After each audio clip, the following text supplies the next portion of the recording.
नमस्कार संस्कृत के प्रिय विद्यार्थियों, आप सभी का बहुत बहुत स्वागत है मैग्नेट ब्रेन्स पर। मैं पंकज तिवारी। तो आज हम लोग पढ़ने वाले हैं लालन गीतम। जो हमारा पाठ चल रहा है ना, उसी के हम लोग आज पढ़ेंगे एमसीक्यूज, मल्टीपल चॉइस क्वेश्चन। तो वीडियो को लाइक करना बिल्कुल भी मत भूलिएगा। वीडियो को लाइक करें और अपने दोस्तों तक शेयर जरूर करें।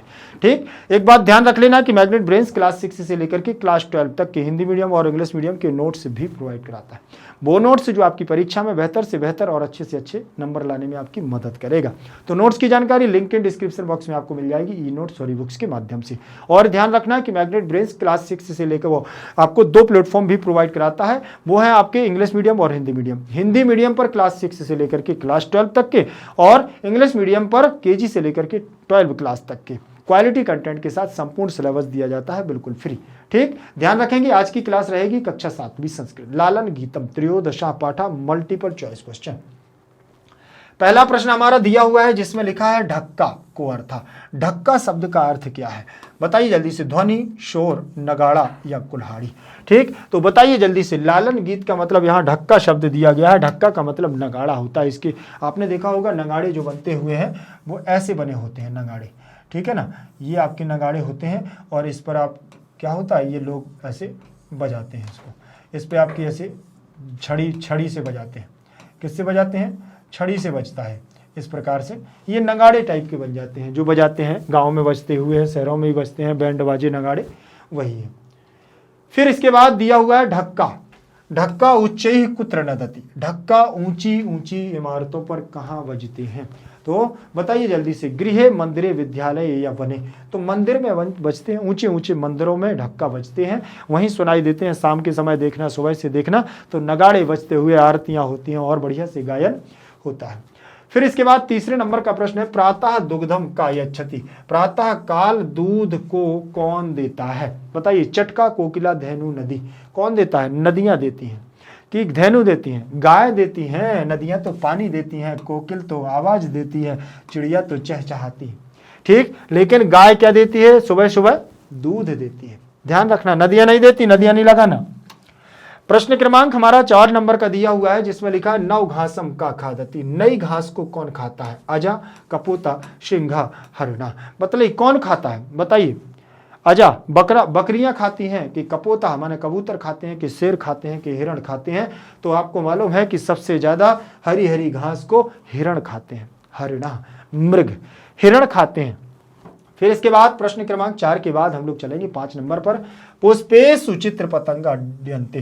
ठीक, पुष्पेषु मतलब फूलों पर।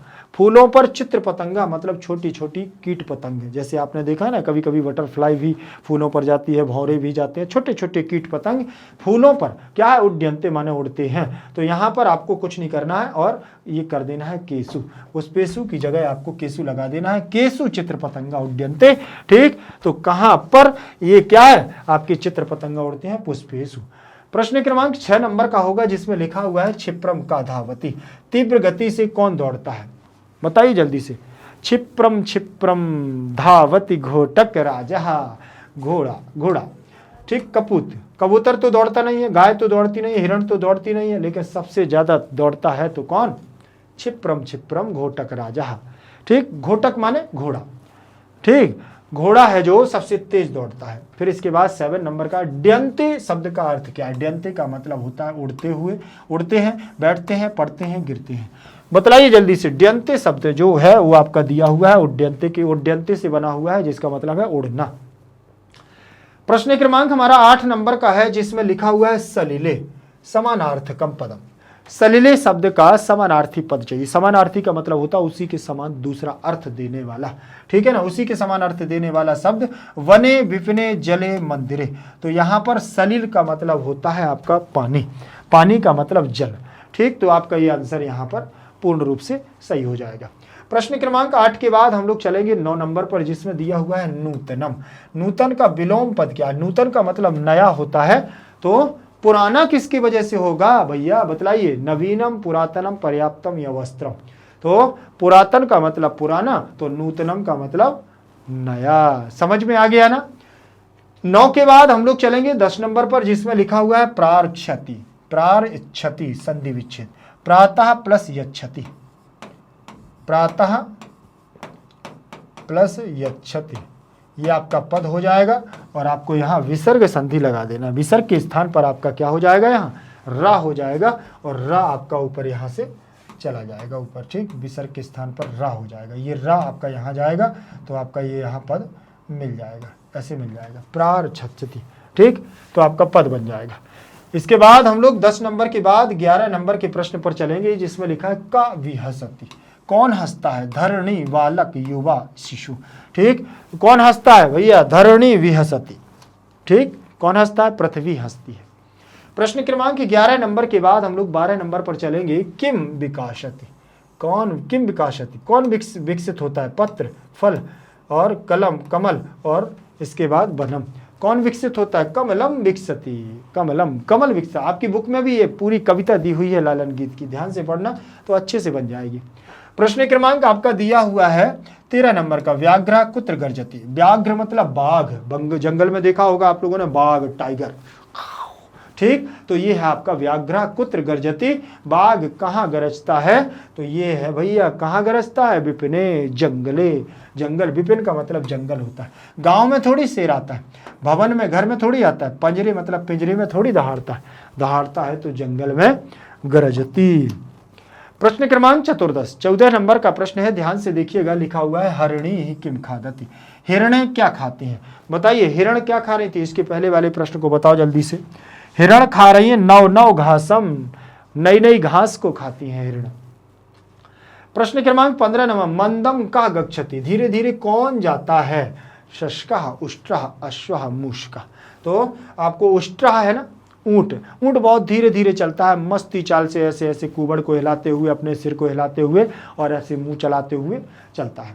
तो उष्ट्रः मंदम मंदम गच्छति, ठीक। ऊंट क्या है? मंदम मंदम गच्छति। प्रश्न क्रमांक हम लोग आगे चलेंगे 16 नंबर पर, जिसमें लिखा है सरिता सलिले सैलति। सरिता सलिले सैलति। सरिता का मतलब होता है नदियां और सलिले मतलब पानी और सैलति माने नाव, ठीक। तो नदियों में बताइए, नदियों के पानी में कौन तैरता है? नौका। सैलति का मतलब तैरना और सलिले मतलब नौका। पानी में कौन तैर रहा है? नौका तैर रही है। नदियों के पानी में कौन तैर रहा है? नौका है। फिर लिखा हुआ है कुत्र चित्र पतंगा ड्यन्ते। कहां पर चित्र पतंगा, छोटे छोटे कीट पतंग उड़ रहे हैं? कहां पर उड़ रहे हैं? तो पुष्पेशु। क्या दिया हुआ है? पुष्पेशु, फूलों पर। इसके बाद हमारा 18 नंबर का प्रश्न है पृष्ठे भारम का वहति।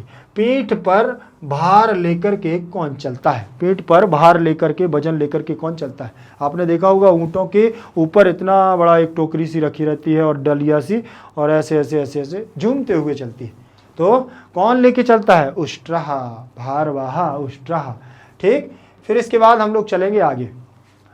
प्रश्न क्रमांक 19 नंबर का। धैनुम किम यच्छति। गाय क्या देती है? बताइए गाय क्या देती है सुबह सुबह से?